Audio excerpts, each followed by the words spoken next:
Guys, you probably didn't know this, but you cannot take wood, firewood specifically, across state lines. Laurel, this is Laurel from don'tmovefirewood.org, and she's going to tell us all about this. Laurel, why can't we move firewood from Ohio to Pennsylvania? So, unfortunately, firewood is a very common vector for invasive species. A lot of forest pests that kill our trees use firewood as a way to travel from A to B, and they pop up in new places when people travel long distances with firewood. So we just have some examples out today on our table of some of the more notorious ones. Emerald ash borer, a lot of people are familiar with, especially in this part of the country. That spotted lanternfly, everybody knows about that. That one. So I'm from Pennsylvania. We are very familiar with that pest in PA. That's where it first popped up, but now it's showing up a lot more here in Ohio as well. And some of them just lay their eggs on top of firewood. For something like spotted lanternfly, it just looks like a splotch of mud. So again, still, even though it's on top of the firewood, it can be really hard to tell that you have that pest with you. And then others like the emerald ash borer, Asian longhorn beetle, their larvae will be underneath the firewood. And so again, you might think your firewood's good and clean, and then what do you know, it's got these pests in it. So. But I dried my firewood all year and it's just fine, and I don't have any and I haven't seen any. Why? Is that the excuse you hear? Why? Yeah, I mean, like I said, so it can look clean, you can have seasoned it and everything, and it can still have these pests underneath the bark, unfortunately.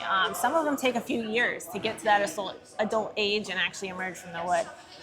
So as a result of that, a lot of states do implement laws, regulations, they're called quarantines.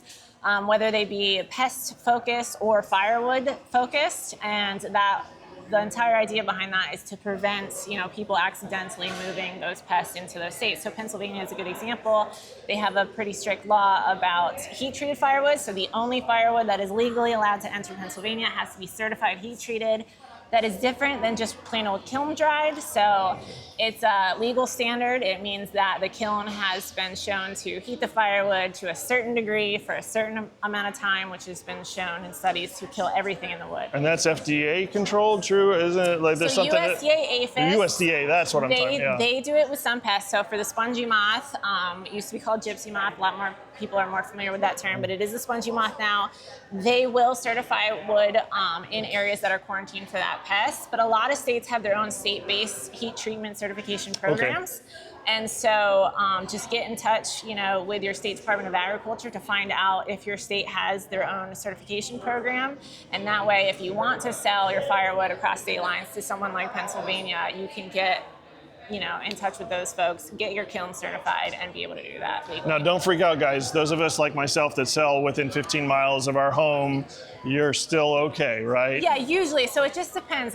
Part of the reason we exist as a campaign is to really just keep tabs on all the different regulations. So every state has different regulations. We have national regulations, and then sometimes these quarantines can just vary by county. So spongy moth is a good example of that. It's both a state and a federal regulation.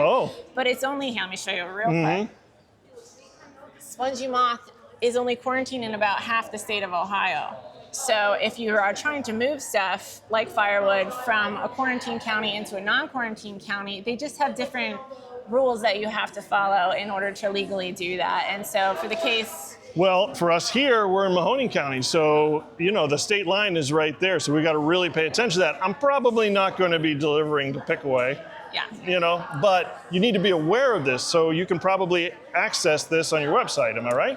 Yeah, so this is Ohio Department of Agriculture. That's where I got this specific one. So our campaign, you can go to don'tmovefirewood.org and click on the firewood map, and then it's an interactive map. You can click whatever state you're in and get a really good sense really fast of the specific rules, regulations in your state, and get, the links and resources to whatever your state agencies have going on. And like I said, that's just...